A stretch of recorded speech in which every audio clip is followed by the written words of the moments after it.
अनुच्छेद 14 व्यक्ति के समक्ष समानता का अधिकार। अनुच्छेद 15 धर्म, जाति, लिंग, नस्ल, जन्म स्थान के आधार पर राज्य किसी भी नागरिक से भेदभाव नहीं करेगा। अनुच्छेद 16 लोक नियोजन के कार्य में अवसर की क्षमता। अनुच्छेद 17 अस्पृश्यता, छुआछूत का अंत।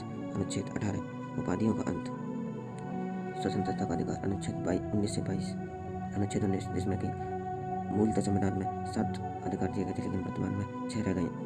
अनुच्छेद 19 का बोलने की स्वतंत्रता। अनुच्छेद 19 का शांतिपूर्ण एकत्रित होकर बिना शस्त्र के आयोजन या सभा करने की स्वतंत्रता। अनुच्छेद 19 का संस्था या संघ बनाने की स्वतंत्रता। अनुच्छेद 19 का शांतिपूर्ण देश के लिए किसी भी भ्रमण करने की स्वतंत्रता। अनुच्छेद 19 देश के किसी भी भाग में निवास करने की स्वतंत्रता। पहले जम्मू कश्मीर इसका अपवाद था लेकिन अब नहीं है। अनुच्छेद 19 संपत्ति का अधिकार। 44वें संविधान का संशोधन 1971 के द्वारा इसे कानूनी अधिकार बना दिया गया। अनुच्छेद 19 किसी भी प्रकार की व्यवसाय करने की इच्छा, जीविकोपार्जन करने की स्वतंत्रता। अनुच्छेद 20 अपराधियों के लिए दोषित करने के संबंध में संरक्षण। इसमें 3 प्रकार के संरक्षण की बात की गई है। किसी व्यक्ति को एक ही बार सजा दी जाएगी एक बार के अपराध के लिए, और वर्तमान कानून के हिसाब से उसे दोषी सजा दी जाएगी, और किसी भी व्यक्ति को न्यायालय में स्वयं के विरुद्ध गवाही देने के लिए बाध्य नहीं किया जाएगा। अनुच्छेद 21 प्राण एवं देह की स्वतंत्रता। अनुच्छेद 21A 6 से 14 वर्ष के बालकों को निःशुल्क मानवाधिकार शिक्षा। ये 86वें संविधान संशोधन 2002 में से लागू किया गया था। अनुच्छेद 22 गिरफ्तार और निरोध के संरक्षण। इसमें 3 प्रकार के संरक्षण की बात की गई है कि पुलिस द्वारा गिरफ्तार किए गए व्यक्ति को हिरासत में लेने का कारण बताना होगा, 24 घंटे के अंदर मजिस्ट्रेट के समक्ष प्रस्तुत करना होगा, और हिरासत में लिए गए व्यक्ति को अपनी पसंद का वकील से सलाह या कानून परामर्श लेने का अधिकार होगा।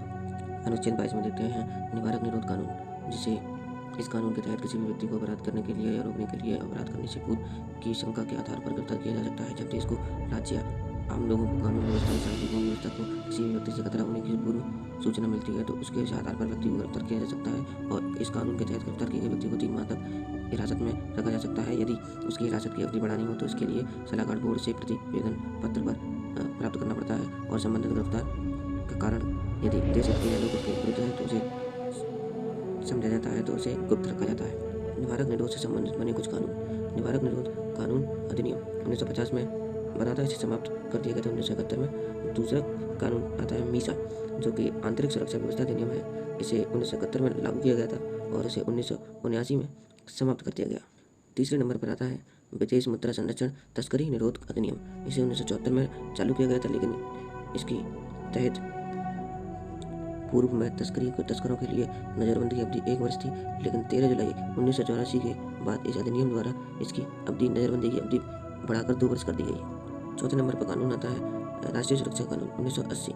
इसमें जम्मू कश्मीर पहले अपवाद हुआ करता था लेकिन अब नहीं है। 5वें नंबर पर आता है आतंकवादी व विध्वंसकारी गतिविधियों को रोकने के लिए कानून। इसे टाड़ा कहा जाता था, जिसकी शुरुआत 1985 में हुई थी और 23 मई 1995 को इसे खत्म कर दिया गया, समाप्त कर दिया गया। उसके बाद आता है पोटा। टाड़ा का ही एक अन्य रूप है पोटा, जो कि 25 अक्टूबर 2001 को देश में लागू किया गया था, और इसे 2004 में 21 सितंबर को समाप्त कर दिया गया। शोषण अनुच्छेद 23 और 24 शोषण के विरुद्ध अधिकार। अनुच्छेद 23 में मनुष्य के क्रय विक्रय और बलात्श्रम का निषेध किया गया है। अनुच्छेद 24 बालकों के नियोजन पर प्रतिबंध। इसके द्वारा 14 वर्ष से कम आयु के बच्चे कारखाने या उद्योग ऐसे किसी भी जोखिम भरे स्थान पर कार्य नहीं करेंगे। अनुच्छेद 25 से 28 धार्मिक स्वतंत्रता का अधिकार। अनुच्छेद 25 में व्यक्ति किसी भी धर्म को स्वेच्छा से मानने के लिए स्वतंत्र है। अनुच्छेद 26 इच्छा अनुसार धार्मिक संस्था की स्थापना व उसका विस्तार कर सकता है। अनुच्छेद 27 किसी भी धार्मिक संस्था के संचालन के लिए विशेष धर्म व संप्रदाय की उन्नति के लिए उससे पोषण किए गए व्यय के लिए राज्य से टैक्स नहीं लेगा। अनुच्छेद 28 राज्य द्वारा स्थापित शैक्षणिक संस्थानों में किसी भी प्रकार की धार्मिक शिक्षा नहीं दी जाएगी, और शिक्षण संस्था में विद्यार्थी से किसी भी धार्मिक अनुष्ठान में भाग लेने के लिए उसे सुनने के लिए बाध्य नहीं किया जाएगा। अनुच्छेद 29 और 30 सांस्कृतिक एवं शिक्षा संबंधी अधिकार। अनुच्छेद 29 में अल्पसंख्यक वर्ग के हितों के संरक्षण की बात कही गई है। अनुच्छेद 30 में अल्पसंख्यक वर्गों के नागरिक अपनी पसंद के शैक्षणिक संस्थान चला सकते हैं। अनुच्छेद 32 के अंतर्गत मौलिक अधिकारों की सुरक्षा का सुनिश्चित करने हेतु उच्चतम न्यायालय द्वारा 5 रिट जारी की जाती हैं। अनुच्छेद 32 संवैधानिक उपाचारों का संरक्षण। सबसे पहले रिट है बंदी, प्रत्यक्षीकरण, परमादेश, प्रतिषेध, उत्प्रेषण और अधिकार प्रक्षेपा। चलिए एक एक करके इसके बारे में देखते हैं। बंदी प्रत्यक्षीकरण। यदि किसी व्यक्ति को अवैध रूप से बंदी बना लिया गया है तो वह ऐसे प्रावधान के तहत न्यायालय में अपील कर सकता है, जिस पर न्यायालय बंदीकरण गिरफ्तारी करने के वाले अधिकारी को आदेश देता है कि बंदी को शारीरिक निश्चित स्थान और समय के अंदर उपस्थित करे, जिससे कि वह न्यायालय बंदी बनाने जाने के कारण वह पर विचार और फैसला ले सके कि बंदी को मुक्त करना है या नहीं। ऐसा आदेश सर्वोच्च न्यायालय या उच्च न्यायालय दे सकता है। हाईकोर्ट द्वारा पेश की गई एक और रिट परमादेश। किसी भी पदाधिकारी द्वारा सार्वजनिक कर्तव्यों को निर्वहन नहीं करने पर न्यायालय द्वारा संबंधित व्यक्ति को परमादेश या इस प्रकार के आज्ञा पत्र के आधार पर उसके कर्तव्यों का पालन करने के आदेश जारी किया जाता है, जिससे न मानने पर संबंधित व्यक्ति दंडित भी बनते हैं। प्रतिषेध लेख।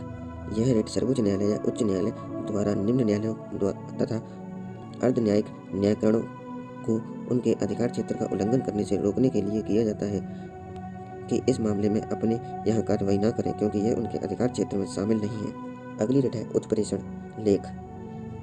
इस लेख के द्वारा उच्च न्यायालय किसी निम्न न्यायालय को निर्देश जारी करता है कि वह अपने अधीन निलंबित मुकदमों को निरीक्षण हेतु किसी वरिष्ठतम न्यायालय में भेज दे।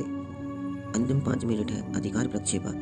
इस अवैधानिक रूप से किसी पद पर आसीन व्यक्ति को उच्च न्यायालय या सर्वोच्च न्यायालय इस रिट द्वारा आदेश जारी करता है और प्रश्न पूछता है कि उक्त पद पर किस अधिकार से कार्य कर रहा है। संतोषजनक जवाब मिलने पर वह व्यक्ति कार्य नहीं कर सकता। चलिए देखते हैं मौलिक अधिकारों में संशोधन। 1967 में गोलकनाथ केस बनाम पंजाब के मुकदमे को अदालत में पेश किया गया 1951 में, और 1965 में इसका फैसला आया और संसद ने मौलिक अधिकारों से संबंधित संविधान के भाग 3 में संशोधन कर सकने की उसको वैध माना।